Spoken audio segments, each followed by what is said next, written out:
I've pinned the pockets. So I've put the markings in, there and also 5/8 there. So that's the front, and then I'll flip it around. I like to use linen for the pockets. It's very soft and it's better than cotton. So pockets are attached on the inside now. I use the Singer ZigZag Attachment on my 301 to just finish the pockets. It looks good. I mean, it's not as good as the serger, but it doesn't matter. If I trim that better, it'd be fine. But it's absolutely, you know, it's holding in place. Right.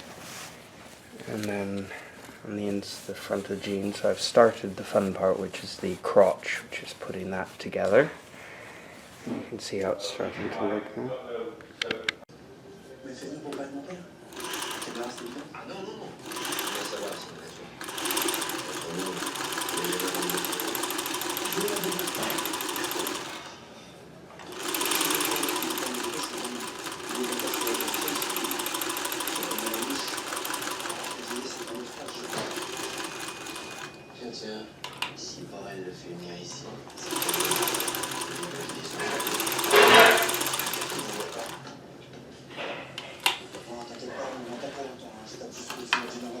So you can do straight, and then you just flip the little button here, and all of a sudden zigzag is engaged. So the purpose of this is I have to overcast the edges here,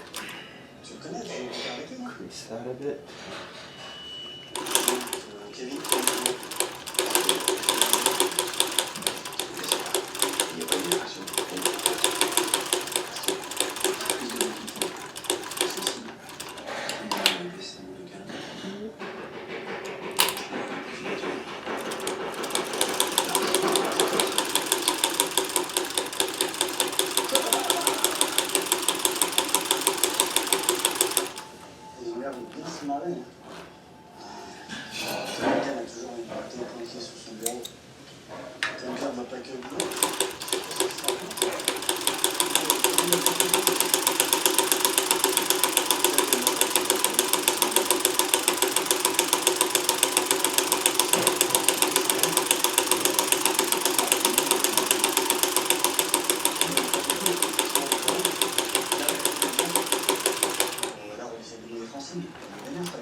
Oh, very good job.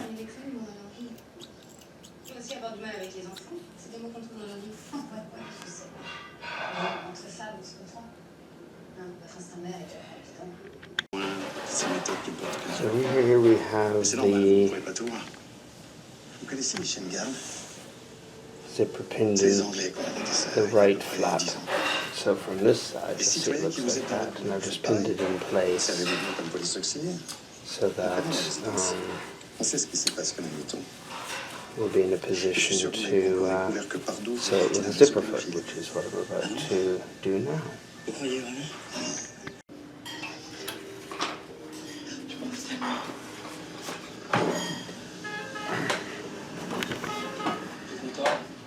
Observation balistique et analyse archéologique, ça classe l'affaire. Je crois pas. Le chevalier était furieux contre la justice, les juges. Avoir stoppé l'enquête avant d'avoir identifié le coupable du viol de Mathilde, ça en fout. Et c'est pas lui qui a tué Pardo.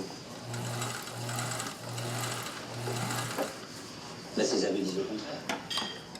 Si c'était vrai, pourquoi il aurait pas tué avec son flingue? Donc tu crois pas au suicide, tu crois pas que tu compliques un peu beaucoup? C'est toujours plus compliqué qu'on croit derrière les apparences, non?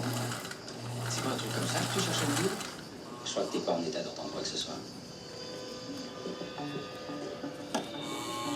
Donc, ça va être à vous trancher entre une vision différente du coupable pour finir par s'étriper. Ouais, c'est quoi le mode opératoire du tueur? Est-ce que ça pourrait être une femme? Un vieil homme? Je sais pas, c'est vous les flics. Voilà le laboratoire d'autopsie. J'ai fait ressortir le corps. Ce que je peux affirmer, c'est qu'il y a eu bagarre violente, que Pardo a été poignardé avec un couteau de cuisine et qu'on a voulu l'étouffer. J'ai retrouvé des particules de duvet d'oie dans ses poumons. Mais les fibres de duvet avaient profondément pénétré les alvéoles, ce qui tendrait à penser que Pardo vivait encore lorsqu'on lui a mis un coussin sur le visage. Si les deux ont eu lieu en même temps, vous êtes en train de me dire que le crime a été commis par plusieurs personnes. Ça expliquerait ces nécroses. Quelqu'un lui a donné les chevilles.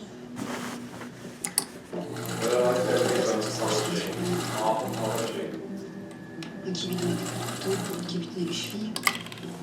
Donc un troisième, étouffé avec un oreiller. Mais parlez, bordel! Vous êtes en train de vous faire accuser et vous dites rien? C'est ça votre vraie nature, hein? Hein? Une carpette? Mais moi je voulais aider Kevin. Je pensais que... Quoi? Tout Pardo allait tuer Kevin? Il était par terre, Pardo! Vous avez l'air de vouloir tuer Kevin? Mais dites la vérité pour une fois! Il a cherché à retracer le parcours de tous ceux qui étaient menés ces 3 dernières années. Je sais pas comment il a amassé tout ça, le petit enfant. Si on s'était laissé influencer par la rumeur, aussi. Si par l'origine des filles partie d'un pédophile, on cherchait les preuves. Le contrat, c'est la démocratie avec ce pédophile. J'y ai pensé. Ce qu'on aurait pu voir que Pardo était violeur, c'est un fait comme ça. Je vais obtenir un rendez-vous, je parle de preuves. Et je sais savoir qu'il a pas violé Mathilde. Et lui aussi, il satisfait pas de la décision de justice, puisqu'il connaît bien la fillette. Il sait qu'elle a menti en l'accusant, mais il est persuadé, comme son père, qu'elle a bien été violée. Il a simplement désigné le faux coupable, sur le parcours du vrai.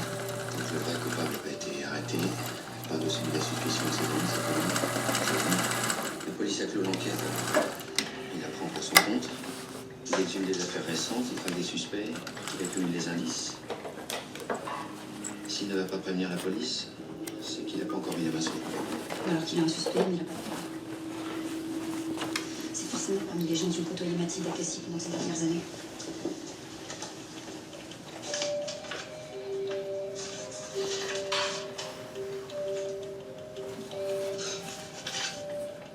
LB était moniteur des centres équestres à Cassis jusqu'à il y a 1 an.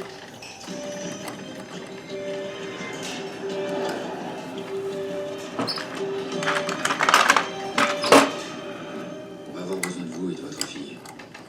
De votre courage à toutes les deux. Vous avez eu les mêmes nouvelles que nous pour votre mari? Je l'ai vu ce matin, il n'a pas repris connaissance, mais les médecins sont optimistes. Bien. On a besoin de savoir si Yann Barbet faisait partie de l'entourage de votre fille au moment du drame. Yann? Oui, on était très proches, t'as mes meilleurs amis. Au moment du viol, Franck l'a suspecté et ils se sont vus avec nous et d'autres faisant passer avec un vol de couche. Et ça a commencé à descendre la couleur. Ton mari l'avait enlevé. Quelques jours avant son suicide, mais je sais pas pourquoi. Monsieur Franck fait croire à son suicide. Si Barbet était juste là pour se protéger, c'est qu'il a peur. Il est certainement pas de beaucoup plus que du viol de Mathilde.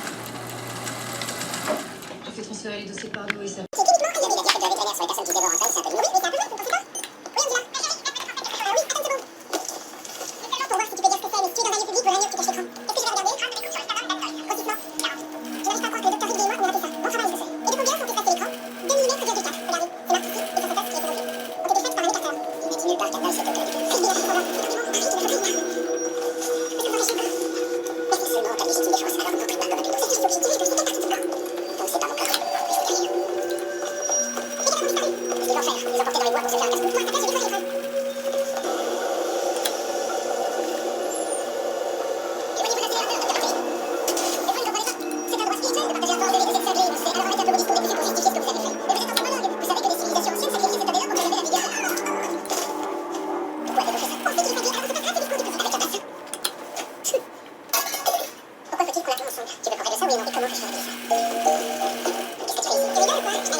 I thought I'd show you how to use this. So for those of you who've used buttonholer, notice the contraption looks quite similar. Difference is on the inside. Aside from that, it's largely the same. However, it's how you use it which is a little more interesting, and I'll show you how it goes on the machine and how you set it up. But the important part is, in order to write, I mean, if you want to put them randomly, it doesn't matter, but if you need to write a sentence, so, hello, I am here, but I've just done all the letters in a row, you need to make yourself a little grid, okay? And you need to space them, either, depends how close you want them together, but minimum ½ inch, and if you want a bit of space between your letters, do 5/8 inch. And you have to mark it on your fabric lightly, and then at those crosshair points, when you get the contraption in place, what you have to do is line up at the intersection, the left side, and that bottom. So that is your bottom of your letter, that is the center of your letter. So you can either do it like that, in which case you're doing your letters across the center of the line, or like I did, which is fine because I've centered them, you can just line up the left edge with that. Depends what's easier to see, but it works fine. It just means if you need it to be perfectly adjusted, you need to know where the center of your letters is. But on a big piece of fabric, it's not going to make much difference, because you're talking roughly a 1/4 inch difference between that and that. So if you adjust your line to make a 1/4 inch difference, you're okay. So I was quite fine with doing it that way. I found it easier just to see it. Otherwise you're trying to see a very faint line and line it up. It doesn't matter, whatever works best for you. So by default, this attachment is built for later machines, so the footplate's different. Okay, so that is the one that came with it. It doesn't fit, however. The normal buttonhole plate that you would get with your buttonholer is the one you can use. It's exactly the same on this part, which is what it sews on. It just, unless you've got a later model machine, these two wing parts won't fit, because if you remember, the shape of these has to look like that, so that fits like that. But later models it's sort of wider, so you just have to be aware of that. Like with a buttonholer, it just slides on fairly easily. You need to make sure this one's pretty good and tight.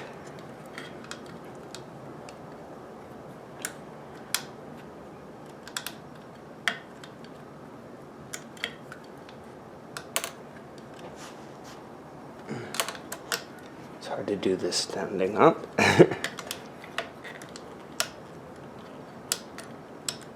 going to sit down, it's too difficult that way.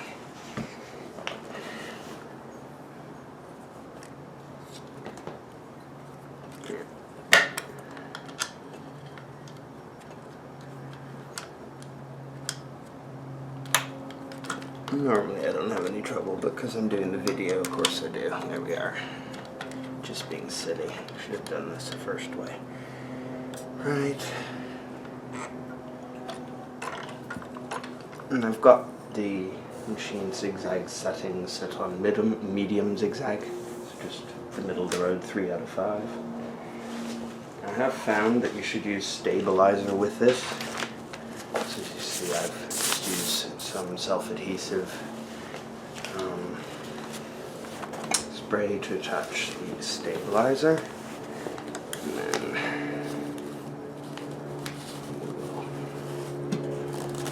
pull that through. And then line up the crosshairs and the edge for stitching the next. And then, so what we want to do is bring the bottom thread up. Once you brought it up the first time, you don't really need to worry about it from then on. As long as you go from next letter to the next letter without stopping or without cutting the thread, you're okay. So I've got that set to D at the moment, the letter. What I want to do now is make sure you can actually see this. And what I want to do is write an E.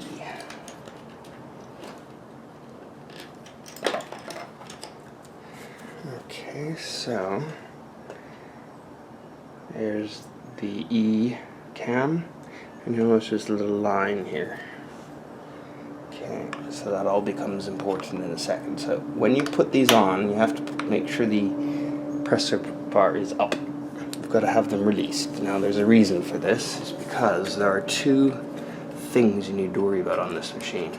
This bottom one, which does the width, moves the mechanism to side, and this one, which moves the mechanism forward and back. Okay, so that's why you've got on both sides, right? So the bottom one, so the letter, when you put it in, it goes with the writing on the top, and you have to make sure it's like that. So that just slides in. But what you have to do is make sure that okay, that's in. So you have to slide it to make sure that goes in on the bottom first. So once it does, and you'll know it does because that's going to move side to side correctly when you've pushed it down like that. Okay. The next one you need to do is and this is easy to do, you just pull the foot until it slides in and locks in. Now it's hooked in on both sides. Then you can close it, except what you have to realize is that you have to line up that line I showed you before with that little 2 arrow thing. That's the start of the pattern. Okay, then you can close it. And you want to close it because what you don't want is this thing to go boing in the middle of your work. It may not, don't know. It'd be easier if I could leave it down, but I think it's designed to be. But you can always tell at the end of your letter. And it's fairly easy to tell where the end of your letter is. So I've pushed the fabric out of whack here. So back in line. Push it down. Okay. So we will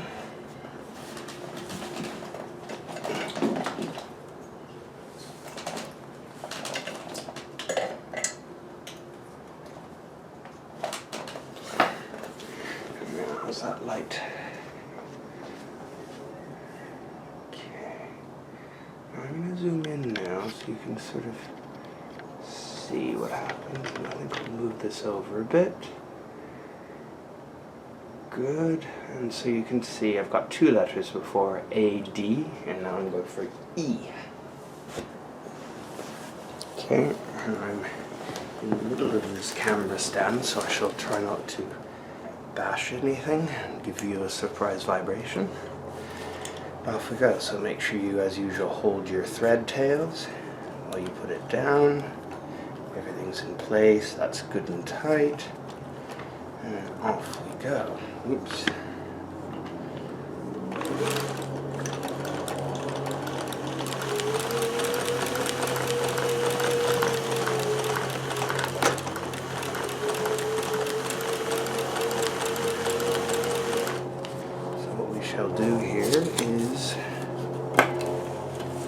cut these so they're not in the way.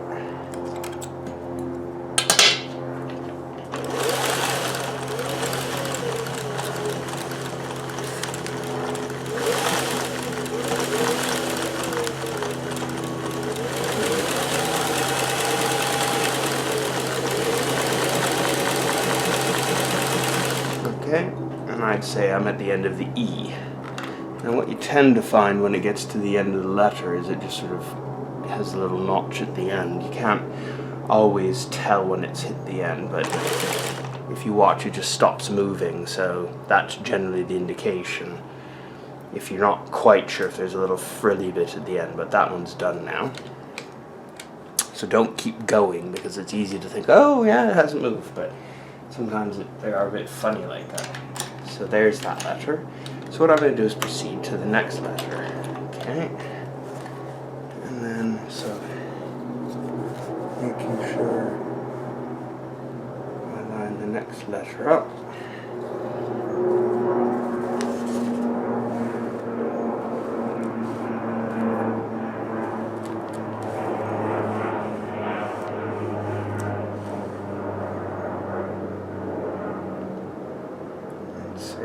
It's very faint now in this bright light to see where the next letter is, so I'd say that's about right. Okay, so we'll go for an S now. Oops. So I put that down naturally, but you have to remember it needs to be up when you fit this. Okay, so put that like that, and adjust this until it hooks in. That's hooked in now. Good. Yeah, that's in. And then this needs to go forward and back until it slides in there. Perfecto. And then crank it till you get to there. That's the marking line for the start of the pattern. Good. Right, now we need to go back to the starting line and drop.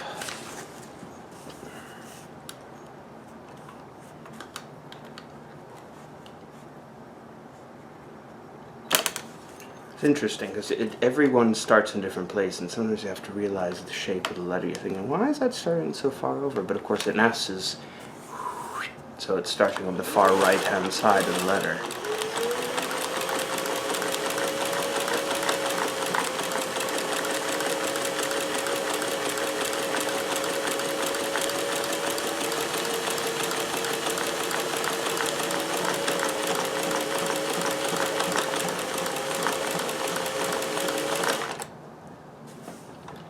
Okay, let's say that's probably got to the end of the letter. Oh no, yeah, it's not moving anymore, so that's the end of the letter. So that means we can go down to do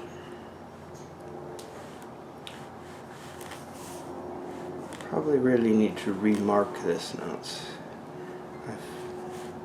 hard to see now.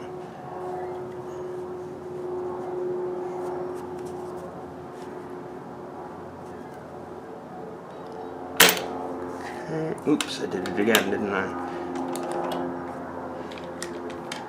So we're going for a T this time.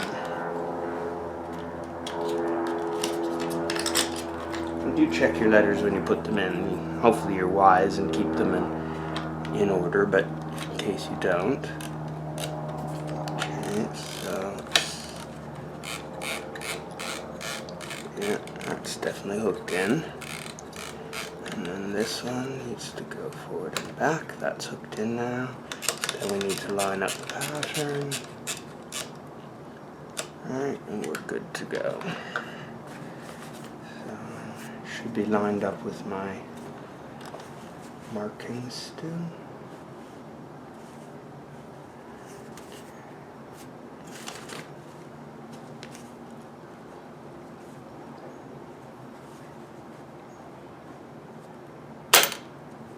Okay, good to go.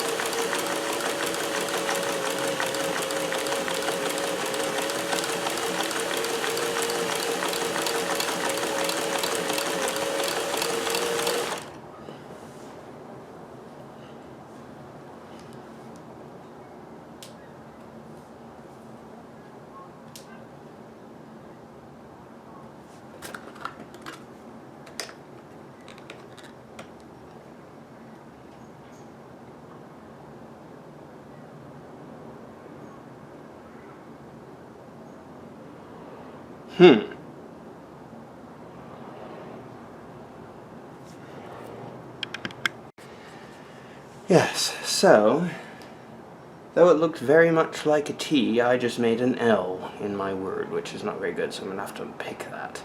Found the T now. Yay. So I'll at least put it in while I'm here. So the L and the T were swapped. I have never actually used this before, so that's my own fault for not realizing that that was the wrong one.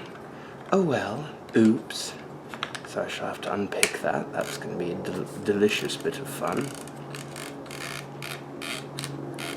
Okay. And there we go. And put that in place. So I shall unpick that.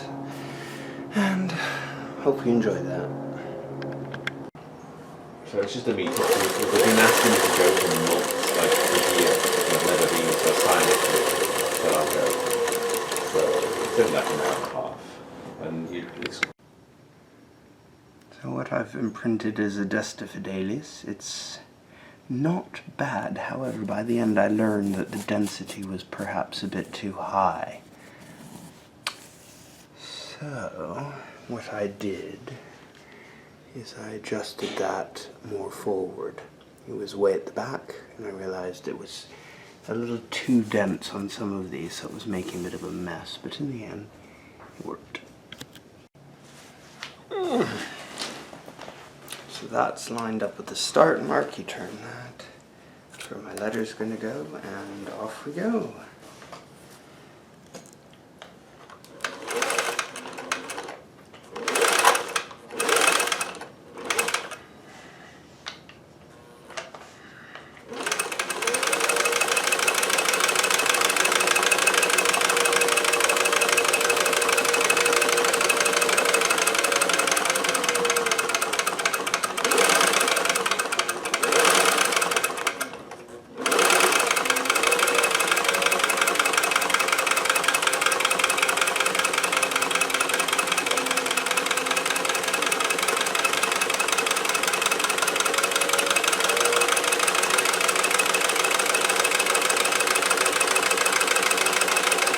I should have made sure the fabric was slightly flat enough for playing out.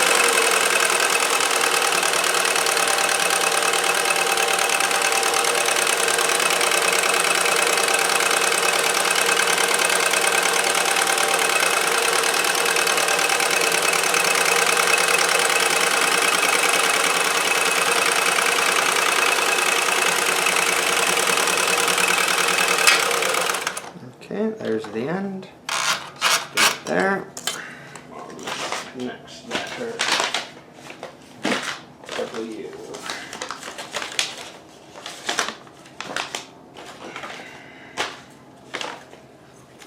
So W is quite a long one. Okay.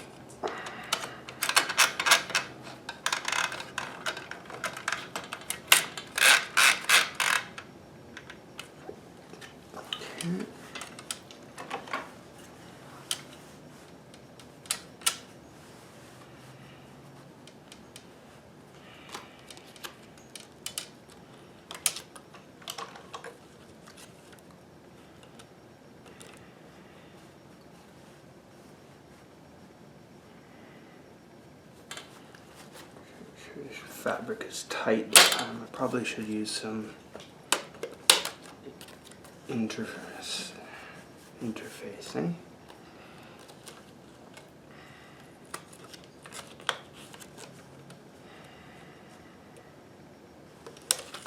Looks good.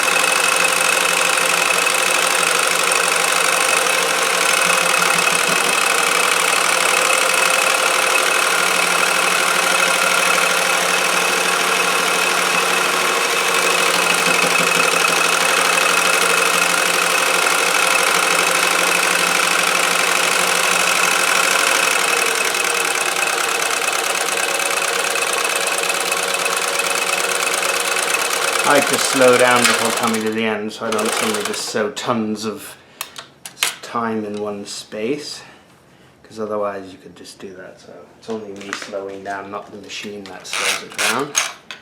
And last but not least, the V. Okay.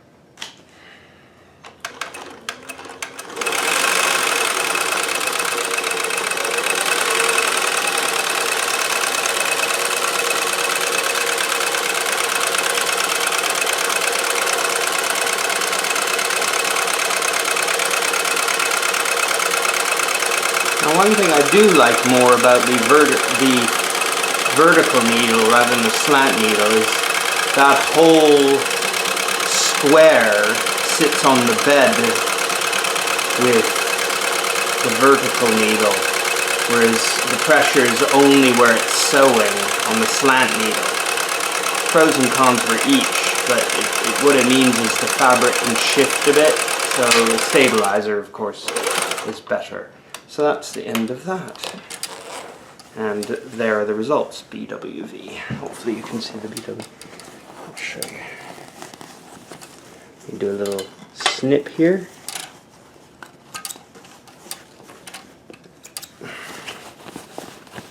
Voila, BWV. So now I need to put the numbers, in case anyone's wondering what that signifies. It's going to be BWV 582, which is Bach's Pascaglian Fugue in C minor. Okay, so today we're going to do the side seams, and we're going to use the flat-felled foot from Husqvarna Viking. And what you have to remember with the flat-felled foot is that, so this gives you a 9mm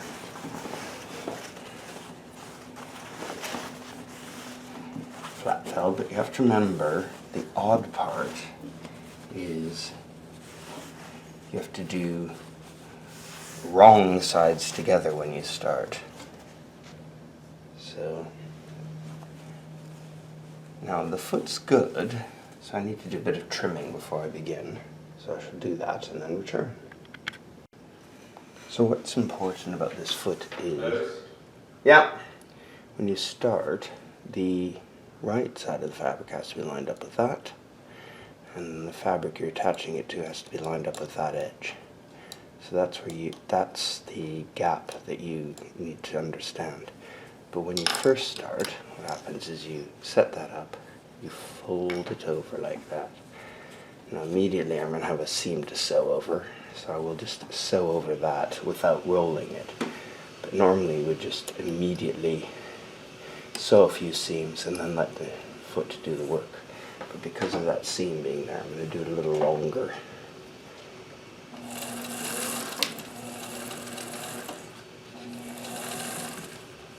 Okay, so you can see I'm just folding it over manually for the minute until I get over that seam, which is just here.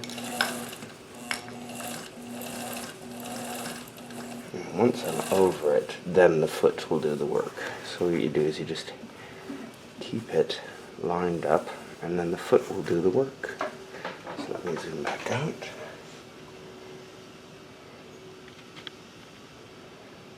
So what you'll be doing is maintaining that basically 1 centimeter always there, and the foot will roll that over for you the whole way down.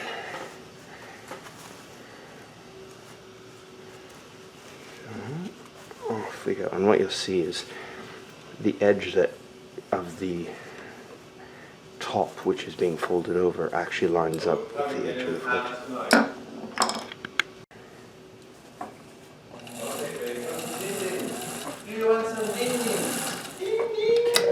reached again a tough bit, so this bit's a bit thick.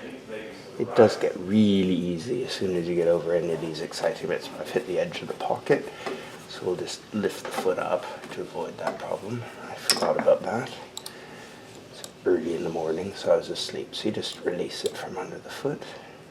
Okay, and we have to do a little trimming in the end here. That should be okay.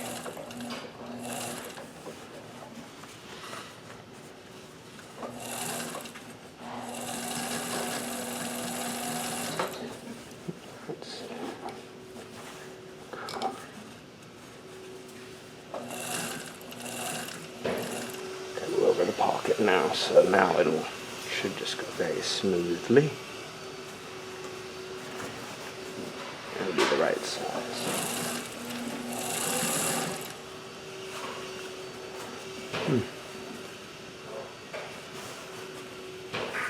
I'll increase the tension a bit on the foot. It seems to be rolling more than I used to.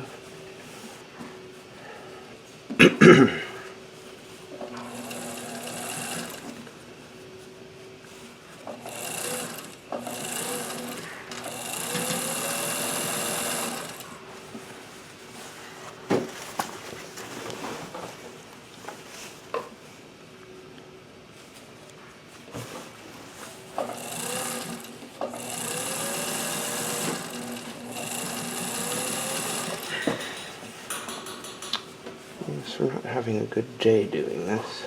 It's usually perfect.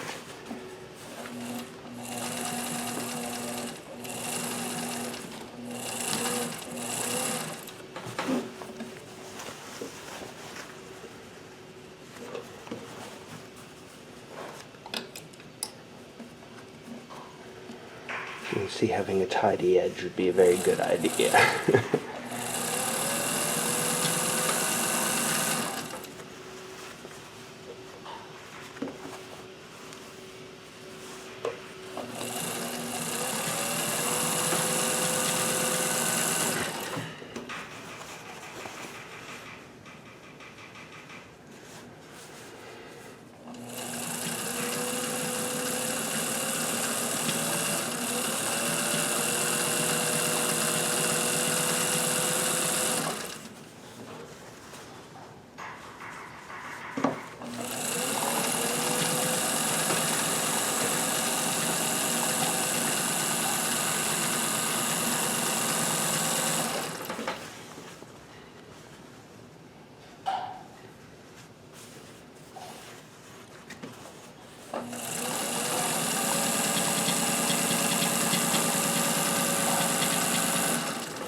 Okay. So the next part will cover all the evils. We just oops.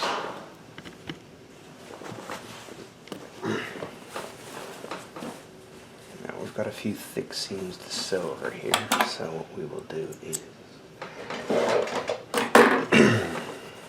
so this gets a little creative because you have to bunch this up, but you just sew along the edge, and this is quite easy to do. There's a red line at the back where you sew.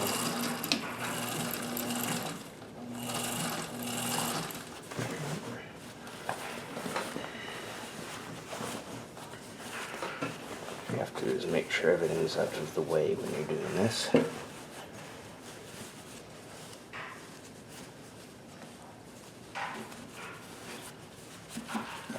Really thick seams to sew over for a brief moment here, so we will feed it over these.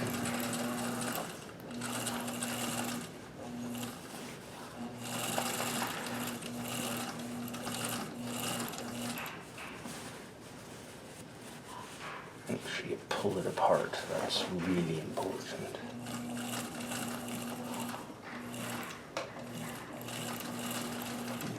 over the thick bits now, so it should be. So what's going to happen is you have to sew and bunch up the leg all at the same time. This is where it gets a little more exciting. This.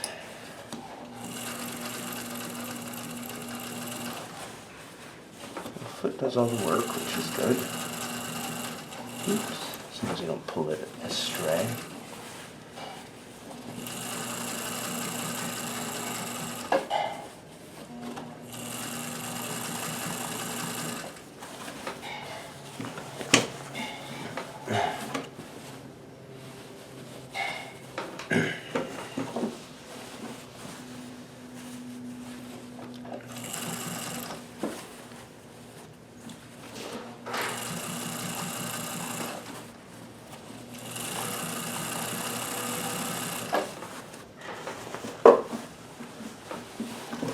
Now what we're doing is we're getting up to the point where we have to roll.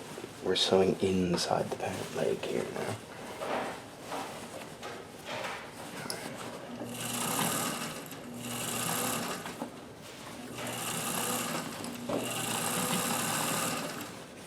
This is where you need to have a good strong machine. As you can see, this one isn't struggling at all. It's more just feeding it all. You can't go too quickly because you're sewing inside the pant leg here.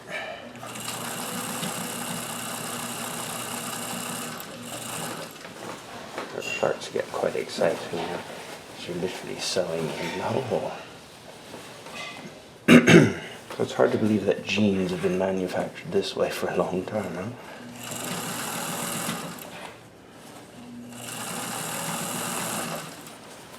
I'm just literally sewing inside the pant leg like here.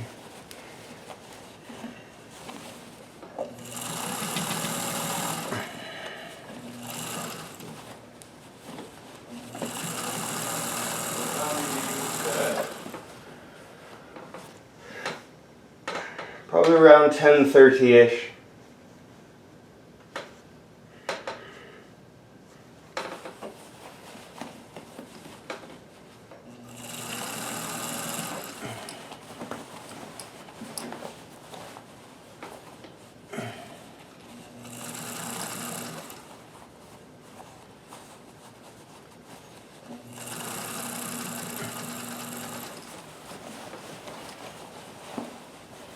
Now it starts getting quite tough. But the more important thing is you can see the result on the end is very good. So what I've sewn there is good. So anyway, I shall spare you the next part, which is hard. I thought I'd show you what it's like to get right to the end of the pant leg. So what you can see is here's the bottom of the pant leg. Here's the end of the stitching, so you can see what happens when you come right to the end.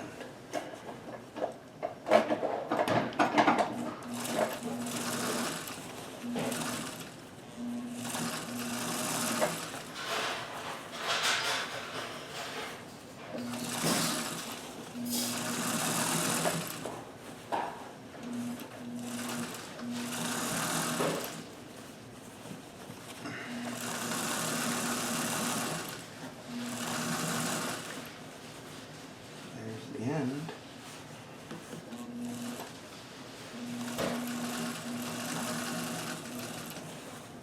Back tacking. Okay, good to go. And then of course you have to pull it out. So fortunately you can get at your threads from this angle. So there are the threads. And now you just pull it all the way back out.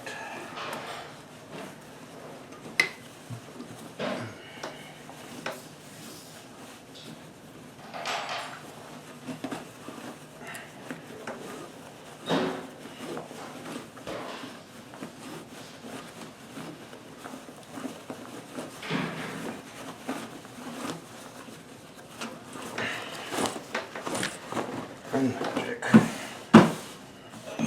Just needs a pressing and good to go.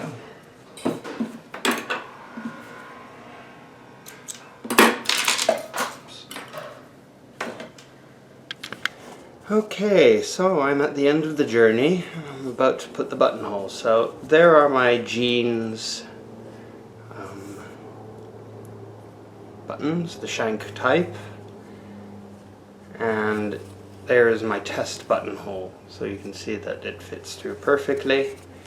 And I'm using the Singer slant shank buttonhole. So buttonhole maker with the cam in it, and I've just run a test to make sure it works, and I'll run another test again so you can see. So what I found with this attachment, obviously you need to make sure it's good and secure, but if you start at the top, a lot of people say start at the bottom, but I can't. With this one you really need to, because it's a keyhole, you need to start at the top. I'm going through 4 layers of denim on my test piece, because that's really about, this is on a wobbly table, so that's really about what you go through. So that's all it takes to do these buttonholes.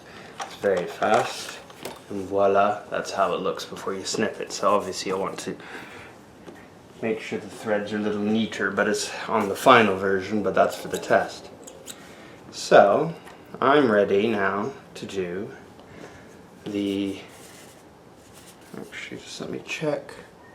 I think I'm going to do another one and increase the tension. I'm not happy with the bottom tension on that. So you can see it's not very good bottom tension. So, we're going to run another test. Let's see if this one works a little better with a tension set higher. So we'll bring this around to the top of the buttonhole, drop it, and away we go.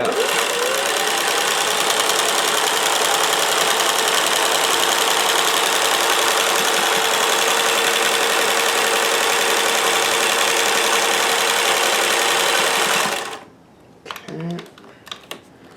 Let's see how that works. Oh yes, that's a lot better.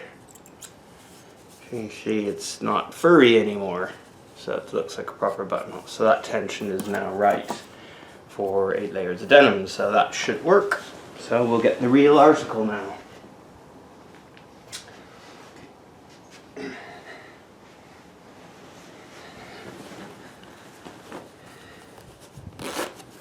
So here we have the front of the jeans, and there's where the buttonhole goes, and that's where the pop rivet goes. So there in the center. So you need to make sure that's centered as well. So what you have to recall is that if that's in the very center, you want to make sure it's exactly right so it sits and doesn't pull like that.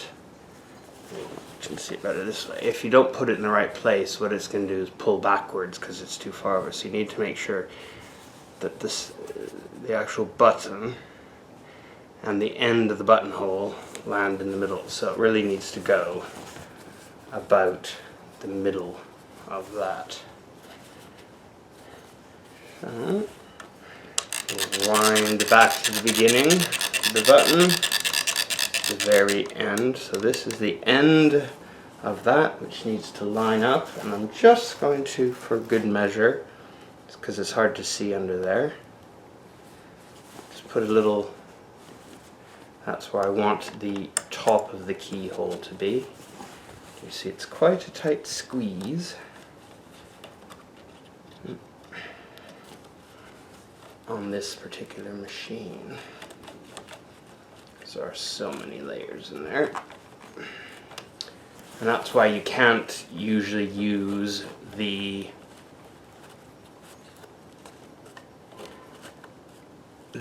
classic type. It has to be on a ZigZag machine for this kind of heavy, otherwise I mean you can use it, but it doesn't usually work as well because it's got to move the fabric around, and it's quite a stiff journey. So what we'll do is we'll make sure tension's up. Drop that. That's definitely centered in the fabric. I'm quite happy about that. I'm going to hold the fabric up so the weight isn't pulling on the buttonholer, And let's hope it works.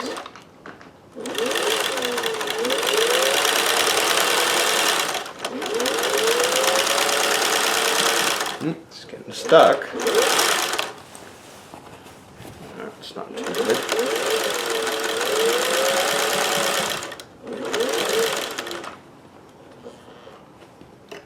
Maybe we'll ease off the pressure a bit and see if that does it.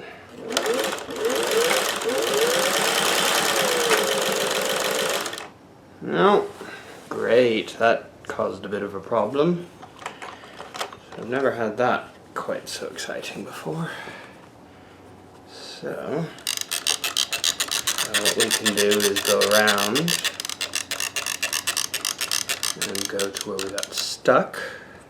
Fortunately, you can do that with these. Quite easy, and we'll try again. I'm not sure exactly why that decided to get stuck. Hopefully it's not a bobbin issue, because that'll be much more difficult to get lined up.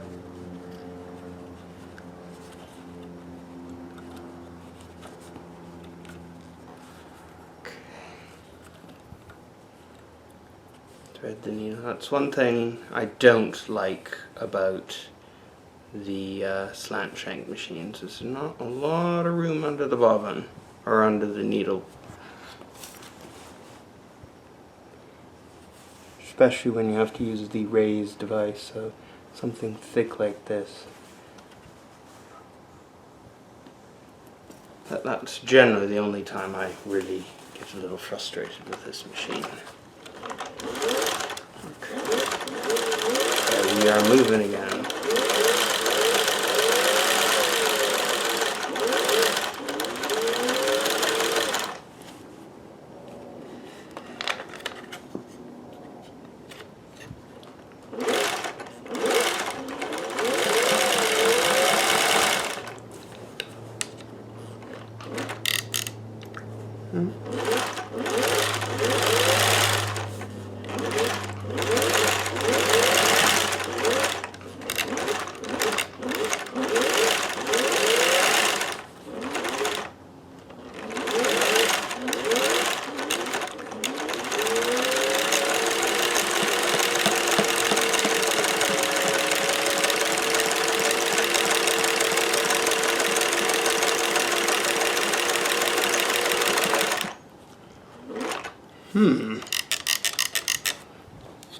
Some issues there, definitely. Not much. I found you could manually crank it better than it was feeding itself, which I've never really experienced before. So.